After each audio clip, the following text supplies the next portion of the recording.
හොඳයි සුබෝදෑසනක් වේවා ආයිබෝවන් කියලා කල්පනා භවන්ට ඔයගොල්ලෝ ආදරෙන් ගෞරවයෙන් පිළිගන්නවා.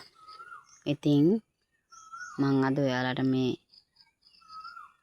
වීඩියෝ එකෙන් කියන්න යන්නේ මට බොහෝ දෙයක් කියන්න බෑනේ. ඉතින් ගොඩාක් දේවල් පැය ගණන් ගත කළ මිනිස්සුන්ට අහන්න සලස්සන්න බෑනේ ඇත්තටම. මම ඉතින් ඔයගොල්ලන්ට අද කියන්න යන්නේ ගොඩක් දේවල් තිබුණත් මම චුට්ටි වෙලාවක් අරගෙන කියන්නම්. ගොඩක් දිනෙකට මේවා අහන්න කරන්න බැරි වෙන්න පුළුවන්. මොකද වෙලාව අඩුයි.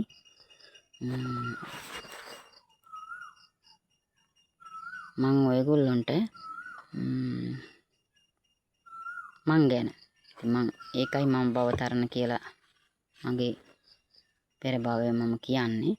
මම මේක ඔයගොල්ලන්ට නැවත නැවත කියන ඔයාලා බලලා ඉවරලා මේකට මට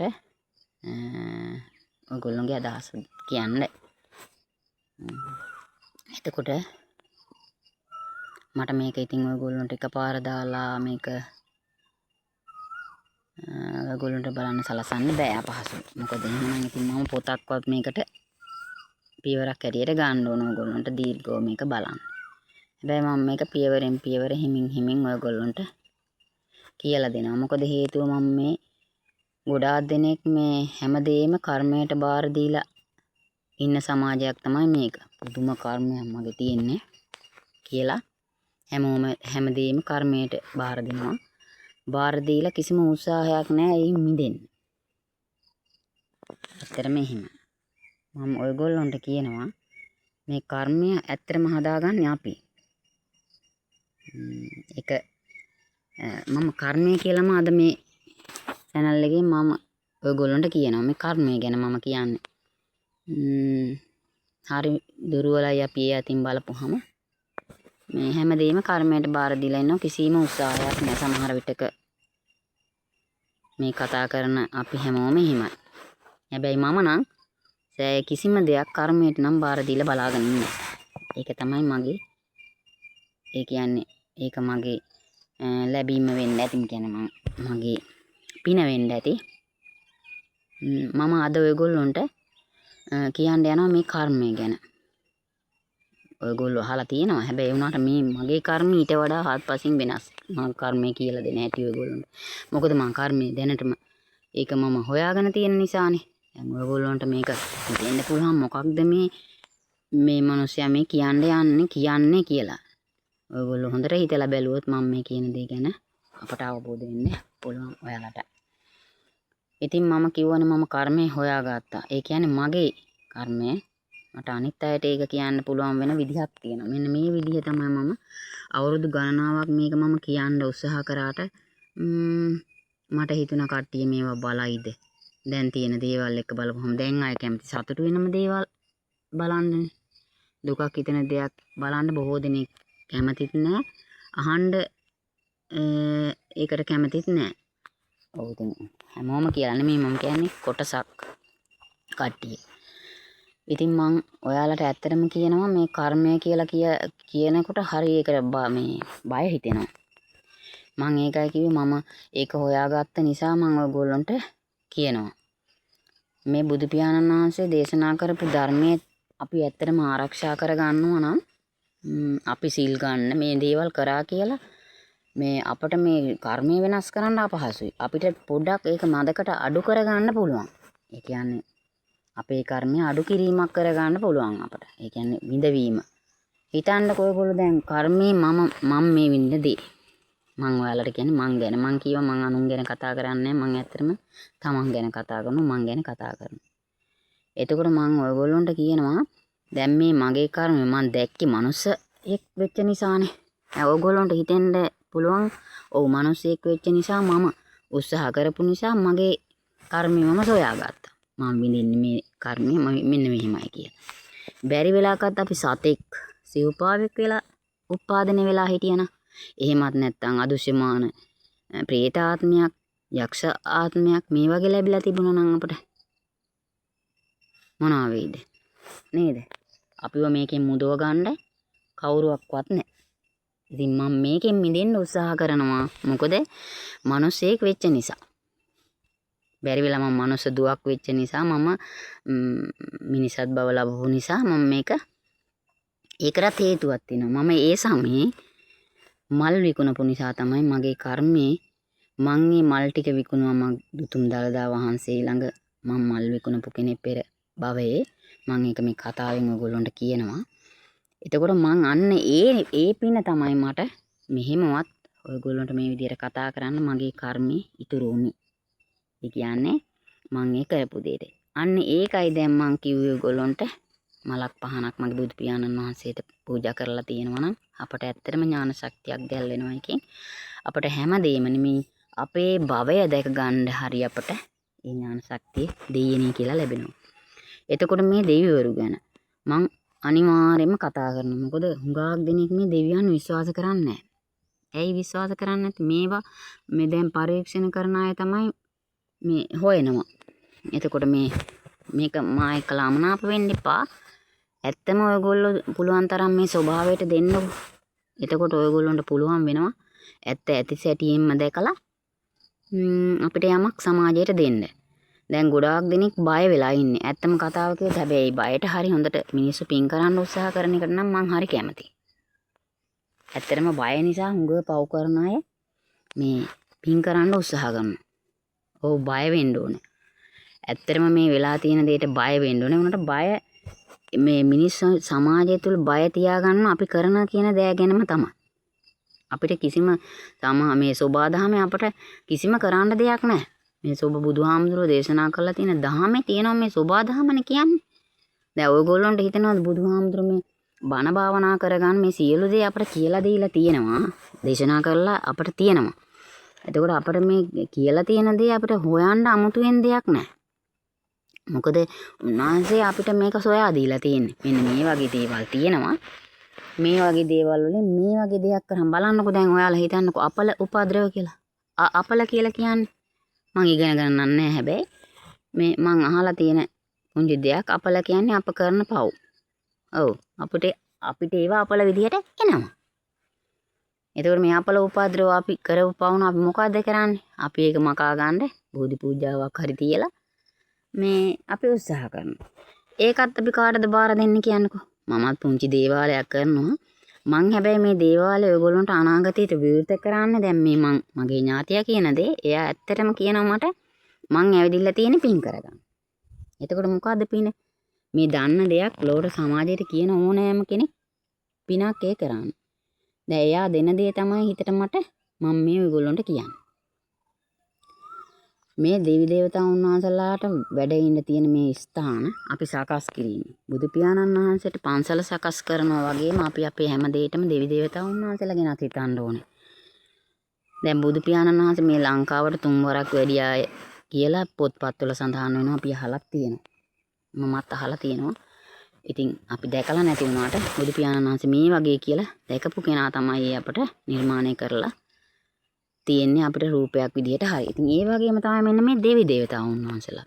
මොකද දෙවි දේවතාවුන් වහන්සේලා දැකපු කවුරු හරි ඉන්නවා. හිටපු නිසා මේ විදිහට කියලා ඇඳලා කරලා පිළිමනෙලලා නේද අපට දැක බලා ගන්න තියෙන්නේ.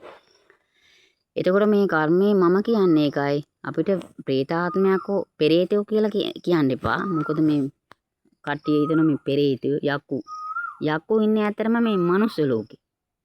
මේ යක්ෂයෝ ඉන්නේ ඇත්තරම ප්‍රේතයෝ. පෙරේතයෝ නෙමෙයි පෙරේතයෝ. ඉතින් මේ මනුස්සයෝ අපි කණ්ඩ බොන්න පෙරේත නම් ඉතින් ඇත්තටම අපි පෙරේතෙක් තමයි.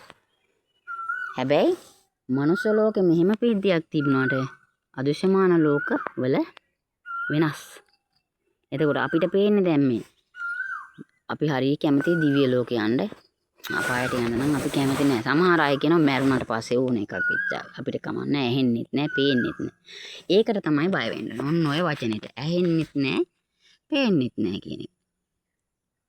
මොනවා වෙයි කියලා ඔයාලට හිතෙනවද? ඇහෙන්නෙත් නැති වුණොත්, පේන්නෙත් නැති වුණොත් දුකකටපත් වෙන්න වෙනවා. අනුන්ගේ කැහි හොටු කන සාමේ ආත්මයක් අපට ලැබුණොත් කුණු ජරාවලව කන එහෙම වෙනවා. එහෙම තියෙනවා මේ වගේ. හැම තැනම බැලු අත උන් ওই සිදි තියෙනවා. බුදුහාමුදුරු ලංකාවට වඩින වෙලාවේ යක්ෂයෝ මේවා පාලනය කරා කියලා ඔයගොල්ලොත් අහලා ඇති. මමත් අහලා තියෙනවා. මම දන්නේ නැහැ. ඉතින් ඕවා අධ්‍යයනය කරලා නම් බලන්න මම දන්නේ නැහැ. එහෙම නිසා මම කියනවා ඇත්ත ඒ කතාව. මොකද මම දැන් අර මගේ භවයේ සොයාගත්තු එකෙන් මම දන්නවා එවැනි දේවල් තියෙනවා කියලා. තේරෙනවද? ඉතින් මමත් මේ මගේ ඥාතියා මුල්ම වෙලා හොඳට මතක තියාගන්න මම මේ කියන කතාව ඔයගොල්ලෝ දන්න කෙනෙකුට හරි කියලා දෙන්න. මොකද මගේ කතාව මේ.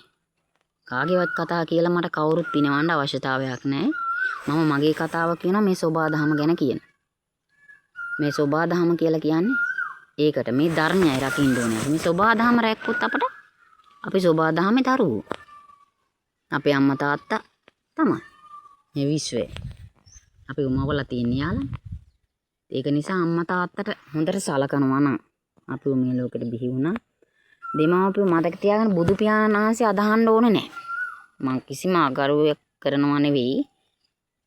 අම්මයි තාත්තයි දෙන්නට හොඳට සලකන දරුවන්ට මේ ස්වභාවයේ මේ විශ්වයේ දෙවියන්ගේ ආශිර්වාද ලැබෙනවා. ඒක සත්‍යමයි. කාටවත් ඒක වෙනස් කරන්න බෑ. මම නම් මගේ අම්මා තාත්තා දේවත්වයෙන් වගේම මගේ බුදු පියාණන් වහන්සේ වගේ මම දාන ගෙනියනකොට මම බය නැතුව කියන දෙයක්. ඕන කෙනෙක් ඕන තර්කයක් මම එක කරන්න ඉන්න මං කරන දේ. මොකද මම තර්ක කරන්න කියන්නේ මම හොඳට දැනුම ලබලා ඉන්න කෙනෙක් කියන එක නෙමෙයි මම මේකෙන් කියන්නේ. හැබැයි මේ සෝබාදහමේදී මම හඳුනාගත්ත කෙනෙක් විදියට කතා කරනවා ඔයගොල්ලන්ට. මම ඉස්සරලාම දානේ මගේ බුද්ධ පූජාව පන්සලට ගෙනියන්න දැන් මම දානේ නතර කරලා තිනවා. මොකද මට යම් වැඩසටහනක් යෙදිලා තියෙනවා. මම එතෙක් මට කාර්ය බහුල නිසා පන්සලට එන්න යන්නේ කියලා කට්ටිය සමහර අයට එහෙම මතයකුත් තියෙනවානේ. ඒ නිසා මදකට මම පන්සලෙන් මිදිලා මගේ වැඩ කටයුත්තක් තියෙනවා ඒක කරනකම් මම ඒකයි කිය මම 3 මාසයක් යනකම් මගේ වැඩසටහනක් තියෙනවා මම ඒක කරනවා. මේ සමාජයට මට දෙන්න පණිවිඩ කීපයක් තියෙනවා. මොකද මම ඔයගොල්ලෝ හිතන ඔයාලා කියනවනේ දිව්‍ය ලෝකයක් නැහැ අපායක් නැහැ කියලා. මේ දෙකටත් මම ගිහින් තියනවා කියලා ඔයගොල්ලන්ට කියනවා මනසින් සොයාගත්ත දෙයින්. ඒකයි මට ඒ තරම් දැනුමක් ඒක සම්බන්ධයෙන් තියෙන්නේ. මං ඒ සිහිනේ ඒ දේ මම ඔයගොල්ලන්ට අනාගතේ කියනවා. ඔයගොල්ලෝ මේක බලන්න පටන් ගත්තොත් එහෙම මං ඒවා කියන්න සූදානමක් තියෙනවා. හැබැයි නැත්තම් මම නිකන් කටහුලම් ගස්සන වැඩ කරලා වැඩක් නැහැනේ. සමාජයේ කෙනෙක් හරි මේක දැනගන්න ඕනේනේ. ඉතින් මම ඔයගොල්ලන්ට කියන්නේ මේ ස්වභාව ධර්මය. මම අම්මා තාත්තට සලකන විදිහට තමයි වෙන කිසි දෙයක් කරන්න එපා ඔයගොල්ලෝ. මොන පිළිම වහන්සලා නෙළුවත් බුදු පියාණන්ට මොන තරම් ස්ථානය සකස් කරත් අපේ අම්මා තාත්තට අපි නොබලනවා නම් වැඩක් නැහැ. හැබැයි අපට තියෙන විදියට මට තියෙන හැටියට මම කියන්නේ මම බුද්ධ පූජාව වෙන් කරලා දානි ගෙනියනකොට මීට පෙර දැන් මේ මාස 2-3ක් මම අතර කරලා තියෙන හින්දා ඒකත් මගේ දුප්පත්කමට. මොකද මට අනිත් අය තරම් දානය සකස් කරගෙන පිළිසුදුවට පිළිවෙලට යන්න බෑ. සමහර වෙලාවට මට දුක හිතෙන හින්දා මං ඒ වෙනුව මගේම ගෙදර බල්ලෝ ඉන්න ඕන තරම්. ඉතින් මම බුදු පියාණන් වහන්සේටත් මම හිටි ස්ථානවල ඉඳලා බුද්ධ පූජාව තිබ්බ පසුගිය කාලවක වානුවේ මම ඒක කරා. ඒ ගිය නිවසේ බුදු පහන තියන්න වෙනම කුටියක් තිබුණ නිසා මම ඒක හරි ආසාවෙන් බුද්ධ පූජාව තියලා ඒ දේවල් ටික කරා. මං කියන්නේ ඔයගොල්ලෝ දානි පන්සලට ගෙනියනවා වගේම මම නම් දෙවෙනියටම කරන්නේ ඊළඟට බුද්ධ පූජාවට වෙන් කරලා ඒ දානේ සකස් කරාට පස්සේ මං අම්මට තමයි දැනට මට තාත්තා අහිමි වෙලා වසර 14ක් පිට්ටු වෙන්න වගේ එනවා.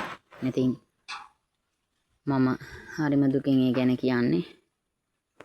මට මතක් වෙනකොට හරිම දුක හිතෙනවා. දැනට මට අම්මා විතරයි ඉන්නේ. ඒක නිසා මම කන්න බොන්න ගේන හැම දෙයකින්ම මට පුළුවන් විදිහට මම එහාට දීලා ඒක කරනවා. ඉතින් මම ඔයගොල්ලන්ට කියනවා තමන්ගේ දෙමව්පියන්ට බලන්න කරන්න. මොකද මේ විශ්ව ආශිර්වාදයක් තියෙනවා නම් අන්න ඒක හරහා තමයි අපට මේ හැම දෙයක්ම ලැබෙන්නේ. ඇත්තටම දෙයියනේ කියලා. මට නම් ඒ දේ තමයි මම කියන්නේ. මම දෙවියන් බුදුන් අදහනවා කියලා කිව්වේ ඒකට තමයි. මගේ අම්මයි තාත්තයි තමයි මගේ මුළු මහත් ලෝකෙම අපිට මෙහෙම කතා කරන්න අපේ ඇස් දෙක අන්ධ කරන්නේ නැතුව අතපය කඩන්න නැතුව අපිව හදලා තියෙනවා. අපිට පුළුවන් සමාජයට හොඳ යහපත් වැඩක් කරලා මේක මම කියලා දෙනවා. මිනිස්සු රැවටෙන්න එපා. හොඳට මතක තියාගන්න අපට පළවෙනියටම ආශිර්වාද ලැබෙන්නේ අපේ අම්මගෙන් තාත්තගෙන්. අම්මා තාත්තාගේ ඇසකින් අපිට කඳුලක් ගිහිල්ලා වෙලා හිටන් අපට ඇත්තටම ආශිර්වාදයක් නැති වුණොත් අපට හරියන්නේ නැහැ. දැන් ඔයගොල්ලන්ට කියන්න පුළුවන් මෙච්චර කරනාට ඕන වැටිත් වැඩි හරියන්නේ. ඔව් මට හරියන්න තිබුණා. සමහරට මං කීවේ ඒකනේ මම 54 වෙනි තැනට මං ඊළඟට මං ඇත්තටම මගේ පුතාට කියලා මගේ දුවට කියලා මං hina වෙන වෙලාවකට පුතේ මං ඊළඟ පොත ලියන්නේ 54 ගහ කියලා. ඒ කියන්නේ ඒ තරම් මට ඒක කියන්නේ 54. ඇත්තටම ඔයගොල්ලෝ 54 කියපුවාම හිතෙන්නේ වැරදි නේද මේ හිරගෙවල්නේ මතක් වෙන්නේ. මට 54 කියන්නේ මගේ ස්ථාන 54ක ජීවත් වෙච්ච එක තමයි මම එහෙම කියන්නේ. මේක ටිකක් දීර්ඝ වීඩියෝවක්. මොකද බලන්න දීර්ඝ වුණත් ඔයගොල්ලෝ පුළුවන් වෙලාවට බලන්නකෝ. මේ සෝබා දහමේ අපි ආරක්ෂා කරන්න බය වෙන්න එපා. මේ කියන කට්ටිය ලෝකේ විනාශ වෙනවා. දැන් ලෝකේ විනාශ වෙනවා තමයි. ඉතින් අපි කරන දේ මේක විනාශ වෙන්නේ. බය වෙන්න එපා. දැන් පිට රටවල් වල යුද්ධය කියනවා. මිනිස්සු පුදුම විදිහට බයෙ ඉන්නේ. ඉක්මනට මැරුණොත් මොකක් කරේලා විජහට කියලා පින් කරගන්න. පින් කරන එක නම් ඇත්තටම හොඳයි. මේ සෝබා දහමට අපි ගෞරව කරන්න ඕන. ආදරය කරන්න ඕන. අපිට මේ ගහවැල මේ බලන්නකෝ. දැන් අපි මේ මඤ්ඤොක පඳුරු ටිකක් මම මේ හදාගෙන තියෙන සමාජයට මට කුසගින්නට වේල් කීපයක් හරි පිරිමහ ගන්න පුළුවන්. ඉතින් මේ මහ පොළොවනේ අපි ඌරගෙන කන්නේ ඇත්තටම. එතකොට මේ මහ පොළොව නිසා නෙමෙයිද අපි ජීවිත රැකෙන්නේ. අපිට මුදල් තිබුණාට පුළුවන්ද හැමදේම කරන්න? බෑ. අපේ සෝබා දහමේ අපි හදා වවාගෙන කන මිනිස්සු කොටසක් වෙන්න ඕනේ. එතකොට පුළුවන් අපිට මේ එන ලෝකෙ මේ කට්ටිය කියන වර්ෂාව වහින්නේ මේ මෙහෙම කියන විද්‍යාවටනෝ හරි කවුරු හරි ඒගොල්ලෝ හොයාගත් දේවල් කියන. එහෙම බෑ. එහෙම පරීක්ෂණ හොයාගෙන ඇති එහෙම නෑ කියලා මම කියන්නේ බුද්ධිමත් අය ඉන්නවනේ. මොන තරම් ඉන්න බුද්ධිමත් අය. මම බුද්ධිමත් නෑනේ. හැබැයි මම මගේ ආත්මය ගැන නෙමෙයි කියන්නේ. ඔයගොල්ලොන්ට ඒකයි කියන්නේ මේ සෝබා ධර්මයක ජීවත් වෙන්නකෝ. මම මේ දෙන පණිවිඩය ඒක. අපිට බුදුහාමුදුරුවෝ දේශනා කළා තියෙන පංචිල් පද 5ක් තියෙනවා. මේක ආරක්ෂා කරගන්න. මේක ආරක්ෂා කරන අය තමයි ඉදිරි අනාගතේ රැකෙන්නේ. අපට පංචිල් පද 5ම හැකිතරම් ආරක්ෂා කරන්න හැකිතරම්. දැන් බලන්නකෝ දැන් අපට මේ ලංකාව ගැන මම කියන්නේ මේ සංස්කෘතිය ගැන. අපි විවාහ වෙනවනේ නිකන් ඔයගොල්ලෝ හිතන්නකෝ දැන් බලපුවාම මේ විවාහය මෙහෙම තියලා නේද? ගොඩාක් වෙන වෙන සම්බන්ධතා ඇති කරගෙන මේක නිකන් බොරුවක් බවට පත් කරලා අපිම නෙවෙයිද? නේද? අපේ ශරීරේ මොන තරම් පිනවන්න අපි උත්සාහ කරත් පුළුවන්ද? බෑනේ. එහෙනම් මේක අපි තේරුම් ගන්න. ඒකයි මම කිව්ව බුදු පියාණන් වහන්සේ දේශු ධර්මයේ වතාවක් අපට ඇහුවා නම් ඇති. අපි හැදෙන මිනිහෙකුට වතාවයි බණ කියන්න ඕනේ. හැබැයි මේ බණ අහන්න නැත්නම් අපිට ඊතරම් තැන්වලට විශාල තැන්වලට ගිහිල්ලා යන තැනට ගිහිල්ලා එකම හාමුදුරු නමක් අපේ හිතට ඇල්ලුවොත් අපි උන්වහන්සේ ලංකාව වට කර ගියත් අපි ජීන් මේ බණ අහන්න පුරුදු වෙන එපා. එහෙම ඕනේ නැහැ. අපි වතාවක් ඒ බණ අහලා තේරුම් ගත්තොත් උන්වහන්සේලාටත් හොඳයි. උන්වහන්සේලාටත් නිවන් යන්න පුළුවන්. නැත්තම් ඉතින් උන්වහන්සේලාට සිද්ධ වෙන්නේ අපිත් එක්කම අපාඝාත වෙන්න. ඒක තමයි සිද්ධ වෙන්නේ. ඉතින් අපි ඒක ඇහුවොත් මේක උන්වහන්සේලාට පිනක් සිද්ධ වෙන්නේ. අපි ඒක නැහැවුවොත් උන්වහන්සේලාටත් උච්චර තමයි. ඒකයි. මෙහෙම ඇත්තටම මේකේ මම දන්න කතාව මම එමින් ඔයගොල්ලොන්ට කියන්නේ. මම ඒකයි කිව්ව මගේ සිහින ඇත්ත වෙනවා. කොසල් මහරජතුමා සීන 16ක් දැකලා දැන්නේ ඒවා ඉෂ්ට වෙන්නේ. ඇයි කොසල් මහරජතුමාට ඒ හීන 16 පහළ වෙන්නේ නැත්තේ? හීනේ පෙනෙන්නේ නැත්තේ. දැහැමිව හිටපු හින්දා. දැහැමි ආයට මේක සිහිනේ නෝ දැනුම් දෙනවා. දැන් රහතන් වහන්සේලා නැහැ කියලා ඔයගොල්ලෝ කියනවනේ. මම පැහැදිලිවම කියනවා බය නැතුව වැඩ ඉන්න. උන්වහන්සේලා කියන්නේ මම රහත් කියලා. හැබැයි ඒක අපට දැනෙන මොහොතවල් තියෙන උන්වහන්සේ නම් රහතන් වහන්සේ කෙනෙක් කියලා අපට දැනෙන උන්වහන්සේලා වැඩ ඉන්නවා. මේ වෙනකොට ලංකාවේ වැඩ ඉන්න ඕන තරම්. උන්වහන්සේලා ඉතින් නිවන් යාවි. අපිට මොනවා වෙයිද? අපි අපේ සෝබා දහම ආරක්ෂා කරගන්න. මම ඔයගොල්ලන්ට කියන්නේ මේ ගම්මානයක ඉඳලා දැන් මේ වනාලි ප්‍රශ්නේද. මගේ වීඩියෝ දීර්ඝ වෙන්න පුළුවන්. නමුත් ඔයගොල්ලන්ට බලන්න කඩින් කඩ හරි කියලා මම අද කියනවා. මොකද මම කතා කරන්නේම දෙවි දේවතාවුන් වහන්සේලා ගැන වැඩිපුරම. මොකද මේ උන්වහන්සේලා තමයි මේ ධාතුන් වහන්සේලා ආරක්ෂා කරන්න වැඩ ඉන්නේ ලංකාවේ. ඕන තැනකින් මම බය නැතුව කියන උන්වහන්සේලා වැඩ ඉන්නේ. ඒ කියන්නේ ඒගොල්ලෝ බැඳී ඉන්නවා ඒ දේවල් ආරක්ෂා කරන්න. හැබැයි මිනිස්සු ඒවා විනාශ කරන්න පටන් ගත්තොත් ඒ අයගෙන් අපට සිද්ධ වෙනවා දරුණු විපාක. මේ සෝබා ධර්මයේ හදා. බුදු පියාණන් වහන්සේගේ ඒ ධාතුන් වහන්සේලා අපි ආරක්ෂා කරගන්නවා. අන්නේ ආරක්ෂා කරන්න නම් අපි මොකද්ද කරන්නේ? අපට තියෙන සංස්කෘතියක් අපි ඒක රැක ගන්න ඕනේ. මේ දරුවෝ ආරක්ෂා කරන්න ඔයගොල්ලෝ බෑ කියනවනේ. මම පැහැදිලිවම කියනවා සමාජයට බනින්න එපා. අපි මේක පටන් ගන්න සමාජයෙන්ද අපේ දරුවෝ සමාජෙ එළියේ ඉන්නවා වගේ පැය 24ක් අපට තියෙනවා. පැය 24න් අපි ගාව දරුවෝ ඉන්නේ කොච්චර වෙලාවක්ද කියලා අපි තීරණය කරගන්න ඕනේ.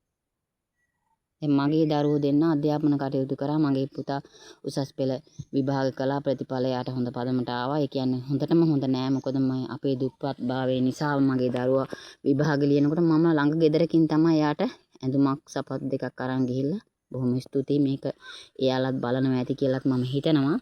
මගේ පුතා විභාගයට මම යවුවේ එහෙම. මොකද මම heart attack එකක් හැදිලා ඉන්නේ. දැන් නම් මම සුවපත් වෙලා ඉන්නවා. නමුත් මොන වෙලාවෙ මගේ ජීවිතේ ද කියන එක මම තීරණය කරලා එහෙම නෑ. මං ඒකයි මං ඉන්න මේ ටිකේවත් මම මේක මිනිසුන්ට කියන්න ඕන.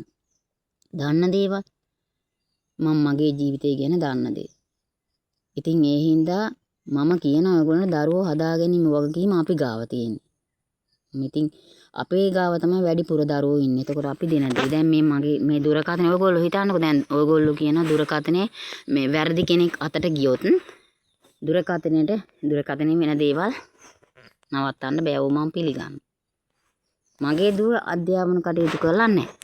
එහෙම කෙනෙක් මේ දුරකථනේ පාවිච්චි කළා තමයි මේ ඩිංග කරන්නේ. මම දන්නේ ඇත්තටම මේ වීඩියෝ එක අරගෙන මම දන්නේ මම 3 ගමනක් 4 ගමනක් දැන් දුවට කතා කරලා පුතේ මට මේක හදලා දෙන්න කියලා කිව්වා. මොකද මට තේරෙන්නේ නැහැ ඒක ආපහු මේවා කරගන්න. කියන්නේ උන් කරගන්න. උත්සාහ කරුත් නම් මට බැරි නෑ. මෙච්චර දේවල් ටිකක් හරි දාන්න මම ඒක කරොත් බැරි වෙන්නේ නෑනේ. නමුත් මම එහෙම උත්සාහ කරන්නේ. ඒ මොකද අනවශ්‍යයි. ඉතින් මගේ දු මේක හරහා කොච්චර දේවල් තියෙනවද බලන්න කියන්නකෝ. සමහර වෙලාවට මම මේ දරුවෝ හදා ගැනීම ගැන පොඩි දේවල් කතා කරනවා. සමහර දේවල් තියෙනවා දුව මට පෙන්නන්නේ නැහැ. මේක බලන්න හොඳ නෑ. හරි පුතේ ඕක දාන්නකෝ. ඔයා මොනවද බැලුවේ කියලා මමත් බැලන් ගන්න බෑ. මං ඒකේ ආදීන යාලට කියලා දෙනවා. එහෙම තමයි අපි අපේ ගෙදරින් තමයි අපේ දරුවෝ හදලා එළියට දෙන්නේ. බනින්න නම් එපා ගුරුවරුන්ට. කිසිම කෙනෙකුට ගුරුවරු හරියට දරුවෝ හැදුවේ නැහැ. එහෙම කියලා. දරුවෝ හදන්නේ අපිනේ. අපේ ගතිගුණ තමයි අපේ දරුවන්ට පිළිටන්නේ. අපිනේ කියලා දෙන්න ඕනේ. දරුවන්ට කෑ ගහලා කඩා පැනලා එහෙම කරන්න බෑ. මගේ දරුවෝ දෙන්න ඉන්න ඕන තැනක මම බය නැතුව කියන මම මගේ දරුවෝ දෙන්නට පාරක්වත් ගහලා නැහැ. ඔයාලා පිළිගන්නවද ඒක? දැන් වයස මගේ මේ දුවට අවුරුදු දැන් 18 ඉවර වෙනවා මේ අවුරුද්දේ 11 වෙනි මාසෙට. මගේ පුතාට 23 ඉවර වෙනවා මේ අවුරුද්දේ 10 වෙනි මාසෙට. ඉතින් මේ දෙන්නගෙන් නිකන් කතා කරලා බලන්න මම දඬුවම් කරලා තියනවාද කියලා. මගේ සැමියා නම් වතාවක් මගේ පුතාට පුංචි වැරද්දකට ගහලා තියෙනවා. එකම පාරයි ගැහුවේ. මම මැදට පැනලා ඒක නතර කරා. හැබැයි එයා කවදාවත් ඒ වැරද්ද ආයෙ කරේ නැහැ. ඒකයි. ඉතින් අපි මේ අපේ දරුවෝ හොඳට සමාජයට දෙනකොට එයා අපිට බයක් වෙන්න දෙයක් නෑ මොන සමාජයට ගියත්. එතකොට මේ හැම දෙයක්ම මම ඒකයි කියන්නේ මේ සෝබා ධර්මයේ හරහා තමයි මේ සියල්ල සිද්ධ වෙන්නේ. අපි ඕනෑමට වැඩි දරුවන්ට මේ තර්ජන ගර්ජන කරලා නිදහස නැති කරොත් මොකක් වෙයිද? නේද? නිදහස නැති කරොත් අනිවාර්යයෙන්ම දරුවෝ වෙන තීරණයක් ගන්න. හැබැයි එහෙම ඉතින් දැන් දරුවෝ එහෙම තීරණ ගන්නෙත් ඉතින් යම් හේතුන් කාරණා නිසා තමයි මම නම් දරුවෝ එක්කෙනෙකුටවත් බනින්නේ. මම බනින්නෙම අම්මයි තාත්තගේ ඒ හැටි පාඩට තමයි දරුවා හැදෙන්නේ. ඒක බනින්න එපා කාටවත්.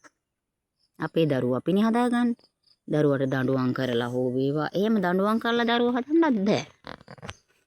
අපේ කිරියම්මා මගේ මේ ඥාතිය මට ඒ කියන්නේ දැන් නම් ඥාතියෙක් මට කිරියම්මලා නැහැ මිය ගියාට පස්සේ කිරියම්මලා නැහැ මතක තියාගන්න. මට කිරියම්මා නැහැ.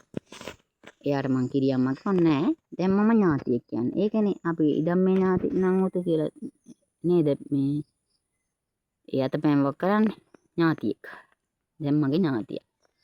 ඉතින් ඒගොල්ලෝ අපිට කිව්වා මේ බිම්වල ජීවත් වෙලා ඒගොල්ලෝ දරුවෝ හදාගෙන තියෙන දරුවෝ මැරුණලු. මේ කතාව අහන්න හොඳට ඔයගොල්ලෝ. ඒගොල්ලොන් ඉස්සර කාලේ මේ ගමට ඉබේ ඇවිදිලා නැහැ කට්ටිය.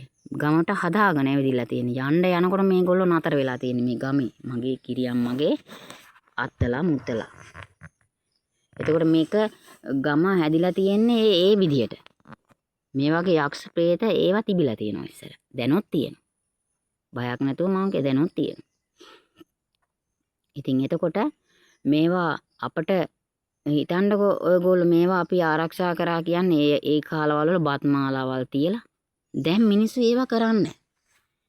එතකොට ඒ ස්ථානයේ පස් ගෙනල්ලා ගෙදර තියලා මොකට මේක කරලා තියෙන්නේ විශ්වාසයට. දැන් ආයෙත් ඒවා විශ්වාස නැහැ. ඒකයි මගේ ඥාතිය ඔයගොල්ලන්ට මං දෙයක් කියන්න පුංචි දෙයක්. එතකොට ඔයගොල්ලෝ හිතා ගන්න මේක කොහොමද කියලා.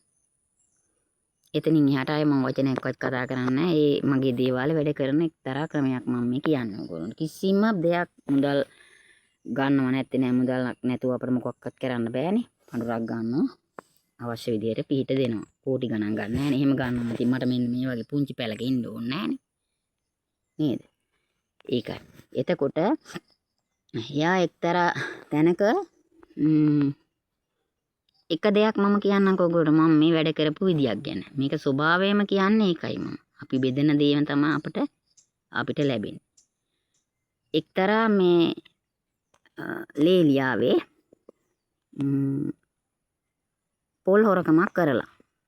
හැබැයි කරලා තියෙන්නේ කෙනා හොයන්න මගේ දේවාලයට ආවා. මම මේ මගේ ඥාතිය හැමදාම පාන්දර 4ට එනවා. එනවද නැද්ද මම දන්නේ නැහැ. හැබැයි මට කියලා තියෙනවා කහට කෝප්පයක් තියලා පැන් වීදුරුවක් තියලා එයාට පුටුවක් සකස් කරලා හරියට හාමුදුරු කෙනෙක් වඩිනවා වගේම මම ඒක කරනවා. පාන්දර 4ට එයා එනවා කියලා හිතනවා. මං එහෙම කරලා තියෙනවා. තමාට මට මේ ඇවිදින් ඒ ගිලම්පසේක බොනවා වෙන්නත් පුළුවන්. මම දන්නේ නැහැ ඉතින්. ඒ එන අතරට එයා මට කතා කරන හඬ මධ්‍යම ප්‍රමාණයෙන් මට ඇහෙනවා. එයා කියන දේ මං කියන දෙයට එයා ප්‍රතිඋත්තර කියනවා. මේක ඉතින් හොයන්න ඔයගොල්ලෝ උත්සාහ කරන්න ඕනේ නැහැ. කෙරෙන දේ ගැනයි මම මේ කියන්නේ. මේක විශ්වාසයෙන් මතම මේ හැම දෙයක්ම තීරණය වෙනවා කියන එක මම කියන්නේ. මිනිස්සු මේ සෝබා ධර්මයේ විශ්වාස කරනවා නම් කියන එක තමයි මම එකෙන් කියන්නේ. ඉතින් ආවා එයා ඇවිදින්න වැටන් පොල් හොරකම් කරලා කියලා කීවලු. මට ඇත්තටම පොඩ්ඩක් මතක නැති යනවා. කොහොම මේකයි කියන්නේ කීවලු. ඥාතිලා කියනවා එයා වැඩේ මට පස්සේ එයා ඇවිදින්න කියනවා මේ වැඩේට ආවේ මෙයාට මේක මේ විදිහ තමයි කිය. ආපහු එනකොට එයාට කියන්න කියලා මට කියනවා. ඊට පස්සේ මෙයා ඇවිදින් බරන් මට එයා කිව්වා පුතේ මෙන්න මෙයා මේ පොල් හොරකමට ආවට මේ පොල් හොරකම් කරලා තියෙන එයාගෙම නැන්දම. හැබැයි එයා තව වැඩි කලක් ඒ කියන්නේ සිංහල අවුරුද්දට දින 3-4කට කලින් තමයි එයා ආවේ. අපේ ගෙදරට ආවේ බලන්න. බුලත් අත අරගෙන මෙයාට කියලා තියෙන මගේ ඥාතිය අරන් තියෙන පොල් ගෙඩියක් විතරයි ඒ ගොඩේ. එයා කියලා හොරා හොයා ගන්න දඬුවමක් කරන්න එයා කියලා දඬුවම් කරන්න කියලා. ඊට පස්සේ දඬුවමක් කරන්න පොල් ගෙඩිය අරන් එන්න කියලා පොල් ගොඩෙන්. මට ඥාතිය ඇවිදින් ඒ පොල් ගෙඩිය මේ ඊපේ තමයි මම වීසි කරලා දෙන්නේ. එයා ඒ පොල් ගෙඩිය මට කිව්වා මේ පොල් ගෙඩිය මට ගහන්න බෑ. ඇයි කියලා මං ඇහුවාම කීවා මේ පොල් ගෙඩිය හොරකම් කරලා තියෙන එයාගේ නැන්දම්ම. හැබැයි එයා මැරෙනවා. තව නොබෝ දිනකින් පුතේ එයා මිය යනවා. ඒ පව බාර ගන්න එපා. ඒ කියන්නේ එයා සමහර විටක උඹගේ හිතට මට එහෙම උඹ කියලා කියන්නේ. ඇත්තට මං උඹ කියන වචනට හරිම කැමතියි. උඹගේ හිතට ඒක මේ දුකක් ඇති වෙයි. ඒ කියන්නේ මං හරිම සංවේදී. ඇත්තට මට සංවේදී අනුන්ගේ දුකක් මට බලන්න බෑ. ඒක නිසාම මං සමහර වෙලාවට ඔය ලෙඩ බාර ගන්නකොට මං එහෙම බාර ගන්නවා. මට දුක හිතෙනවා. ඉතින් ඒක නිසා මට කිව්වා එපා ඒක කරන්න. මේ පොල් ගෙඩිය මං කියන කාලේ බලන්න මෙයා නොමැරි ඉන්නේ නෑ. මෙයා මැරෙනවා අනිවාර්යයි. එතකොට උඹගේ හිතට ඇතුළු වෙයි දුකක්. මම මේ වැඩේ කරපු නිසා මෙයා මැරුණා කියන එක. ඒකින්ද ඒ පුතේ ඒ පව බාර ගන්න එපා. එයාට ආපුවම කියන්න කිරියම්ම මෙන්න මෙහෙම කීවා. හොරා කවුරුත් නෙමේ. වැඩි කල් යන්න මත්තෙන් හොරා මිය යනවා. මිය ගියාට පස්සේ එන්න කියලා. ඔච්චරයි ඉතින් මගේ ඥාතියකට කිව්වේ. ඒ කියන්නේ මට එයාට තිබුණානේ අර රවට්ටලා මොනවා හරි දෙයක් කරන්න. හැබැයි රුපියල් 100යි බුලත් අතේ තිබුණේ. හිතන්නකෝ ඔයගොල්ලෝ. එතකොට මම මේ විශ්ව කතන්දරය කියන්නේ. දීර්ඝ වෙන්න ඇති. කරන්න දෙයක්වත් නැහැ මට තේරෙන විදියට මං ගලපන්න දන්නේ නැහැ ඉතින් කියන්නේ ඒකයි මට ගැළපෙන්න පිළිවෙලට කතා කරන්න නම් ඇත්තටම බෑ මට හිතට එන අදහස තමයි සැනින් මං කියන්නේ මම ගලපලා කතා කරන්න දන්නේ නැහැ මොකද මම වැඩි දුර අධ්‍යාපනය කළා නැති නිසා නමුත් මම වැඩ කරන්නේ එහෙම හොරෙක් සෙව්වත් එයා මට කියන්නේ කියන දේ තමයි ඉතින් මම විශ්වාස කරනවා මගේ ඥාතියා ප්‍රේතෙක් නෙමෙයි භූත මොකක් හරි ආත්මයක් තමයි කියලා. ඉතින් භූතාත්ම වැඩ කරන්න පුළුවන්. ඔයගොල්ලෝ දන්නවනේ. කතාවලත් කියන හරියට එහෙම කියන භූතෙක් වගේ කියලා. ඉතින් මගේ ඥාතියා එවන් ආත්මයක් ලැබුව කෙනෙක්. ඉතින් එයා දෙවියෝ ගැන හොඳට දන්නවා. ඒක නිසා යා මට කියනවා මේ සෝබා දහමේ විනාශ වෙන්නේ මිනිස්සුන් විසින්. අපි සෝබා දහමේ දරුවෝ අපි විනාශ වෙන්නේ අපි සෝබා ධර්මයට කරන කටයුතු කාරණා නිසා. විශ්වාසය තියෙනවා නම් අපිට පුළුවන් වෙයි බොහෝ දේ කරන්න. ඉතින් මගේ ඥාතිය මට කියනවා කොච්චර ගුරුකම් කිසි දෙයකට බය වෙන්න එපා. එයා කියන්නේ අපි වැරදි නැත්තම් අපට ඒව වදින්න කිසිම හේතුවක් නැහැ. ආදි හෝනිය වින බන්ධන ඒවා ඔයගොල්ලෝ හිතනවා ඇතිනේ. අනේ මට කවුරු හරි බන්ධන බැඳලා පුදුම බයක් තියෙන මිනිස්සු. මෙතෙන්ට එන බොහෝ දෙනෙක් බයෙන් ඉන්නේ. අපේ ඥාතිය නම් එහෙම කරන්නේ නැහැ. මුලින්ම එයාලට කියන්නේ බය ඇරලා ඉන්නේ. බයයි හරියට. ඒකයි මගේ ඥාතිය කවදාකවත් මට මායම් වෙන්නේ නැහැ. එයා කියන්නේ මායම් වෙන්නේ බැරි අය කියන්නේ. ඒ ශරීරයට ඇතුල් වෙනලු මායම් වෙන්නේ. කියන්නේ මල ප්‍රේතේකට ශරීරයට ඇතුල් වෙන්න අපි දුර්වල වෙන්න ඕන. ලු කියලා තමයි එයා කියන්නේ. මම ඇත්තට මේක දැන් පිළිගන්නවා. මොකද දුර්වල හිතක් තියෙන අයට තමයි යක්ෂ ප්‍රේතය ඇතුල් වෙන්නේ. ඉතින් මේ ඒකයි මම ඔයගොල්ලෝ කෙටි කෙටි දේවල් ගැන මම ඇත්තටම කතා කරනවා මේ ගැන ඔයගොල්ලන්ට. මේ ඇත්ත බොරුව අතර තියෙන මේ ස්වභාවයමයි කියන එක මම කියන්නේ. වෙන මොනවත් මම කියන්නේ නැහැ. ඉතින් මගේ වීඩියෝ එක දීර්ඝ වෙන්න ඇති. අපි පස්සේ ඒ ගැන කතා කරමු ටික ටික. මම ඊට පස්සේ ඔයගොල්ලන්ට මෙහෙම පණිවිඩයක් දෙනවා.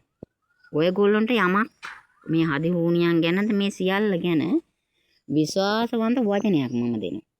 මොනවා කරත් මේ මගේ නිවසට මේ මම සත්‍යද බලන්න මිනිස්සු දේවල් කරලා තිබුණා. හැබැයි ඒකකටවත් මම නම් බය නැහැ. මොකද මම යක්ෂ ප්‍රේත ගනුදෙනු හොඳට දන්නවා. දෙවියන් සමග ගනුදෙනු. දෙවියන් සමග ගනුදෙනු කරනකොට යක්ෂ ප්‍රේත මේ ආත්ම අපට ළඟා වෙන්නේ නැහැ. මොකද බුදු පියාණන් වහන්සේට අපි කටයුතු කාරණා කරන්නේ කරන්නේ. මම බුදු පියාණන් වහන්සේ ගන්න නැහැ කිව්වේ ඒකට. මට තනිකරම අවශ්‍ය කරන්නේ දෙවි දේවතාවුන් වහන්සේලා බැල්ම ඇල්ම ගන්න. මොකද මම දන්නවා උන්වහන්සේලා තමයි අර ධාතුන් වහන්සේලා ආරක්ෂා කරන්නේ. බලන්නකො පහුගිය කාලවකවානුවේ මේ අනුරාධපුරයේම ජයසීමා හාමුදුරුවන්ගේ ස්ථාන බාර සිද්ධ වෙච්ච දේ මම ඒව අනාගතේ කතා කරනවා. මොකද මට දීර්ඝ වැඩි ඔයගොල්ලන්ට එපා වෙයි මේක දැනට ඇති. ඉතින් අපි හෙටත් පුළුවන් වුණත් විනාඩි 10ක් 15ක් යාවි කතාව යනකොට ඉතින් දීර්ඝ වෙනවා. සමා වෙන්න.